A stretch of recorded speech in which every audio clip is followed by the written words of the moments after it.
Would think we'd be dieting pros by now. There are countless experts telling you they know the secret to getting slim by eating this or avoiding that.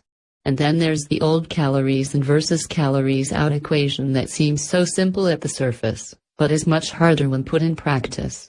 And with 45 million Americans dieting each year and most people failing at those diets, there must be so much more going on underneath the calls to snack on kale chips and forget the calls of Little Debbie. At the heart of the matter is a little thing called set point weight, says Stefan Guyaina, Ph.D., author of The Hungry Brain. Body weight is regulated by the brain. If you don't know that, you're going to be surprised when your brain and body start fighting back against weight loss, he says. This is at the heart of why diets don't work, says Sandra Ahmet, Ph.D., appropriately, the author of Why Diets Make Us Fat. Whenever your weight changes too much, your brain will intervene to push it back to what it thinks is the correct weight for you. And you might not prefer the same weight your brain prefers. Many of us don't, she says. Guyaina likens the entire process to a thermostat. In your house, this device measures the temperature in your home and helps regulate it so that it stays stable. When the temperature goes up, the heat goes down, or the AC turns on, and vice versa. In your brain, your thermostat is in the hypothalamus. Your hypothalamus will activate physiological and behavioral responses to maintain your body temperature. For instance, if you're cold, you may shiver or put on a sweater, Guyaina explains. It's not just body weight, it's body fat, too. A similar thing happens in your brain when it comes to how much body fat you're carrying.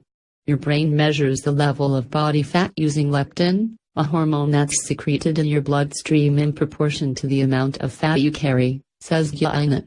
Higher levels of leptin in your bloodstream mean more fat on your body. You may have heard of leptin before, called one of the hunger hormones, along with ghrelin. In terms of leptin, it decreases your hunger. Whenever your weight changes too much, your brain will intervene to push it back to what it thinks is the correct weight for you. Whenever your weight changes too much, your brain will intervene to push it back to what it thinks is the correct weight for you. But here's where things get tricky. Everyone has a certain level of body fat that their bodies are happiest at. Your brain will defend this amount just like it defends your body temperature, explains Guyaina.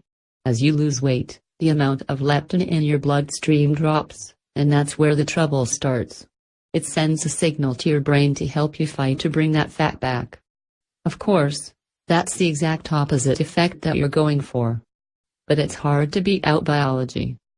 Guyaina calls this a classic starvation response. Your brain responds by upping hunger, making those donuts in the break room that have been sitting out for 4 hours look actually yummy, and ensures cravings are impossible to ignore. Physiologically, your metabolic rate slows so you can conserve energy and send it right back into building up fat stores, he says. As a 2011 study in the New England Journal of Medicine shows, these compensatory mechanisms driving weight regain last for at least 1 year, a long time to spend battling your body.